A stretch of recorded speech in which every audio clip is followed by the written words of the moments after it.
BNP ও জামায়াতের সংঘর্ষে শেরপুরের শ্রীবর্দী উপজেলা জামায়াতের সেক্রেটারি রেজাউল করিম মারা গেছেন। বুধবার রাত 10টায় চিকিৎসাধীন অবস্থায় তিনি মৃত্যুবরণ করেন। শেরপুরের শ্রীবর্দীর আজকের খবর জানাতে আমাদের সাথে যুক্ত হচ্ছেন সহকর্মী তারিকুল ইসলাম। তারিকুল, জামায়াত সেক্রেটারির মৃত্যুকে ঘিরে কি অবস্থা এখন সেখানে, নেতাকর্মীরা কি বলছেন, সব মিলিয়ে জানাবেন।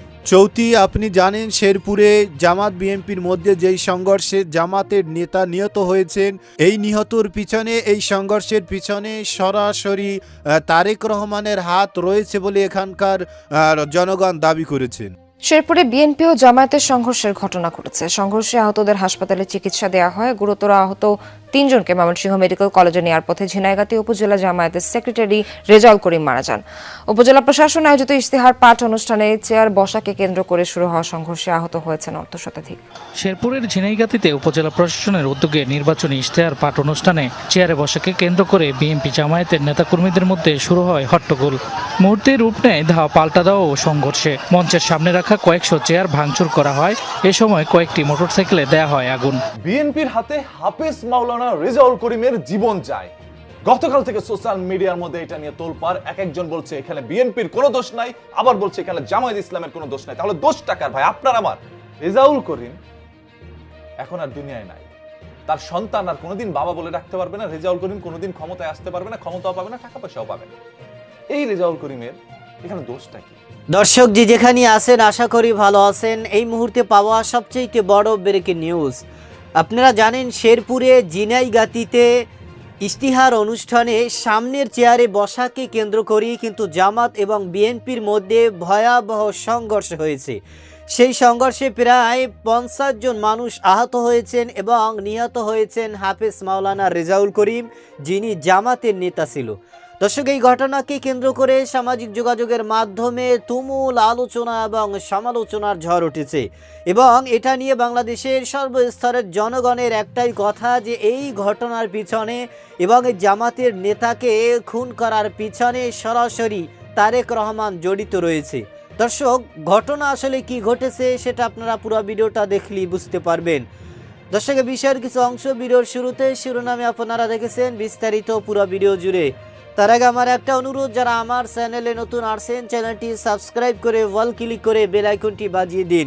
দর্শক, চলুন দেখে আসি এই ঘটনার পিছনে আসলে সরাসরি তারেক রহমান জড়িত কিনা এবং এই ঘটনাস্থলে কি হয়েছিল, কেন হয়েছিল সেটা আপনারা পুরো ভিডিওটা দেখলেই বুঝতে পারবেন। দর্শক, ভিডিওটা অত্যন্ত গুরুত্বপূর্ণ, তাই ধৈর্য ধরে একটি লাইক এবং পুরো ভিডিওটা আপনারা শেষ পর্যন্ত দেখতে থাকুন। বিএনপির হাতে হাফেজ মাওলানা রেজাউল করিমের জীবন যায়। গতকাল থেকে সোশ্যাল মিডিয়ার মধ্যে এটা নিয়ে তোলপাড়। একজন বলছে এখানে বিএনপির কোনো দোষ নাই, আবার বলছে এখানে জামায়াত ইসলামের কোনো দোষ নাই। তাহলে দোষ টাকার ভাই, আপনার আমার? দেখেন, শেরপুর 3 আসনের জামায়াত ইসলামের সেক্রেটারি হাফেজ মাওলানা রেজাউল করিম, তিনি গিয়েছিলেন তার সহকারী প্রার্থী শেরপুর 3 আসনের নুরুজ্জামান বাদল ভাইয়ের সাথে। গতকাল কথা ছিল শেরপুর 3 আসনের সহকারী রিটার্নিং অফিসার কর্তৃক আয়োজিত ইশতেহার পাঠ অনুষ্ঠানে বিএনপি এবং ওইখানে উপস্থিত ছিল জামায়াত ইসলামের কর্মীরা। চেয়ারে বসা নিয়ে এক পর্যায়ে বাকবিতণ্ডায় জড়িয়ে পড়ে দুই পক্ষ এবং সেই ঘটনার জের ধরেই একে অপরকে চেয়ার উপর দিয়ে ছুঁড়ে মারে।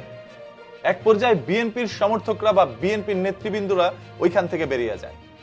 তারা গিয়ে রাস্তা অবরোধ করে রাখে। এরপর আইন শৃঙ্খলা বাহিনী এসে বলে জামায়াত ইসলামের সেই মনোনীত প্রার্থী নুরুজ্জামান বাদনকে যে আপনাকে আমরা নিরাপত্তার সাথে বাসায় দিয়ে আসি, আপনি চলেন, এখান থেকে চলে যাই।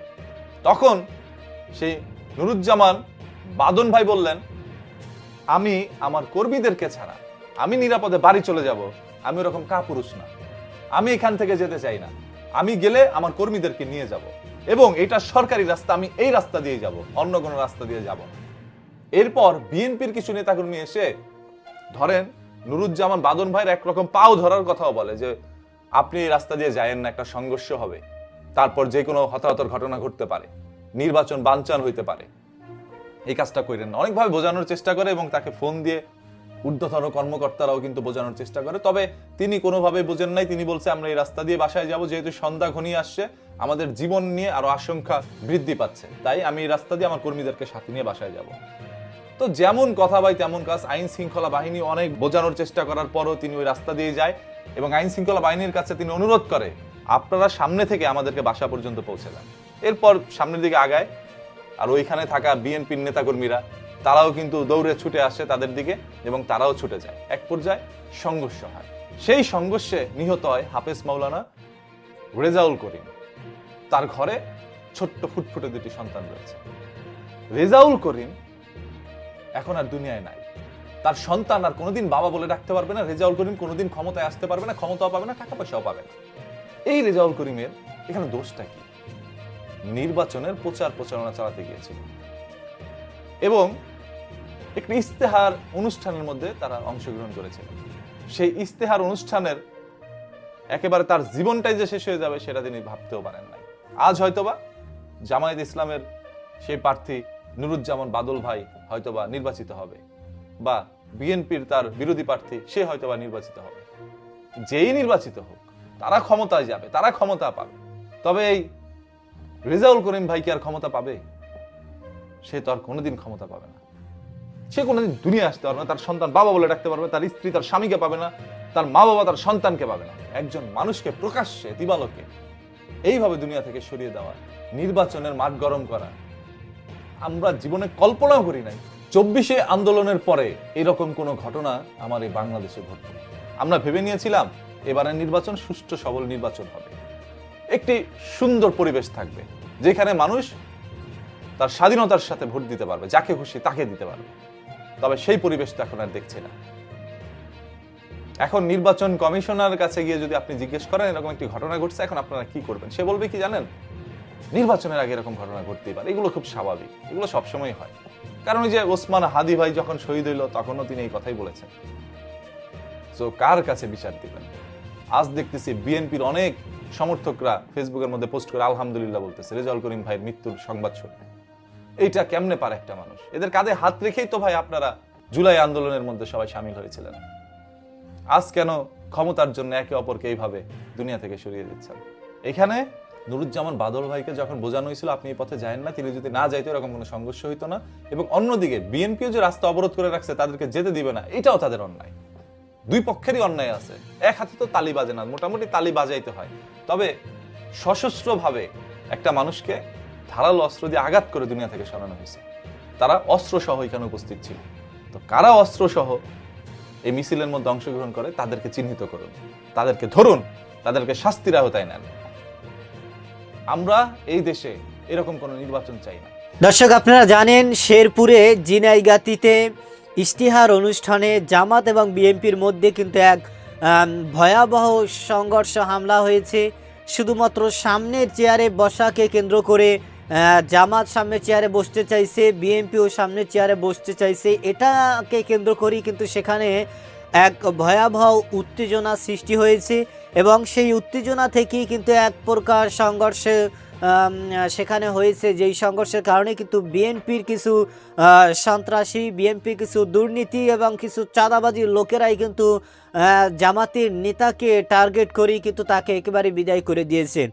দর্শক, যেই নেতা মারা গিয়েছেন বিএনপির, তার ফুটফুটে দুটি বাচ্চাও রয়েছেন এবং এ ধরনের একটা ঘটনা নির্বাচনকে কেন্দ্র করে ঘটেছে, যে কারণে কিন্তু বাংলাদেশের সর্বস্তরের মানুষ ইতিমধ্যে রাজপথে ঝাঁপিয়ে পড়েছেন এবং তাদের সকলেরই দাবি যে এর পিছনে যারা জড়িত রয়েছেন, এর পিছনে যাদের ইন্ধন রয়েছে তাদেরকে অতি দ্রুত আইনের আওতায় এনে এরপরে তাদেরকে যেন সর্বোচ্চ শাস্তি দেওয়া হয়। এবং কিছু মানুষ বলতেছে যে বিএনপি তারা ইতিমধ্যেই টের পেয়ে গিয়েছেন যে জামাতের কাছে তারা হেরে যাবেন এবং তাদের প্রত্যেকটা আসনই দেখা যাচ্ছে কিছু কিছু নেতাদের কারণে, কিছু চাঁদাবাজির কারণে, কিছু দুর্নীতির কারণেই কিন্তু বিএনপির অবস্থা দিনে দিনে ভয়াবহ এবং পরিণতির দিকে যাইতেছে, যে কারণে তারা সন্ত্রাসীর পথ বেছে নিয়েছে, যে কারণে তারা মানুষের উপরে হামলা এবং মানুষকে একেবারে শেষ করে দেওয়ার মতো তারা এই কর্মসূচি এবং এ ধরনের পথকে তারা বেছে নিয়েছেন।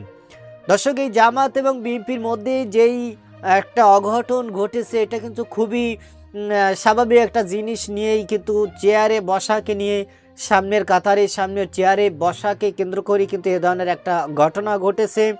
যে কারণে বাংলাদেশের রাজনৈতিক নেতাকর্মীরা এবং ছাত্রদল এবং সাধারণ মানুষ থেকে নিয়ে এর তীব্র নিন্দা এবং প্রতিবাদ জানিয়েছেন।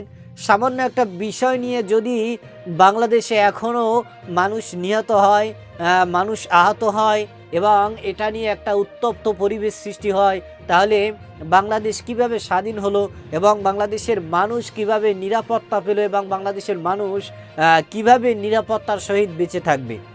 যেই মানুষ, যেই ভাই, যেই জামাত নেতা নিহত হয়েছেন, তিনি মূলত রাজনীতির প্রতিদ্বন্দ্বী যারা ছিল তাদের কাছে গিয়েছিলেন তিনি ভোট চাওয়ার জন্য এবং ভোটের তার কার্যক্রম অব্যাহত রাখার জন্য তিনি সেখানে ভোট চাইতে গিয়েছিলেন, যে কারণেই তাকে চিরতরে বিদায় করে দেওয়া হয়েছে। এই যে সন্তান, ফুটফুটে সন্তান তার বাবাকে চিরতরে হারাইলো, এর প্রতিফল এবং এর পরিপ্রেক্ষিতে দেশের মানুষ তাকে কি দিবে, বাচ্চাদেরকে কি বলে সান্ত্বনা দিবে, যে কারণে কিন্তু মানুষ হিসেবে মধ্যে দিশেহারা হয়ে গেছেন এবং পুরা শোকাহত হয়ে গেছে বাংলাদেশ। দর্শকের বিষয়ে আপনার কোনো মতামত থাকলে সেটা আমাদের কমেন্ট সেকশনে অবশ্যই জানাবেন। আজ এ পর্যন্তই। সুস্থ থাকবেন, ভালো থাকবেন। দেখা হবে আগামী কোনো ভিডিওতে, কথা হবে নতুন কোনো বিষয় নিয়ে। সে পর্যন্তই ভালো থাকবেন। খোদা হাফেজ।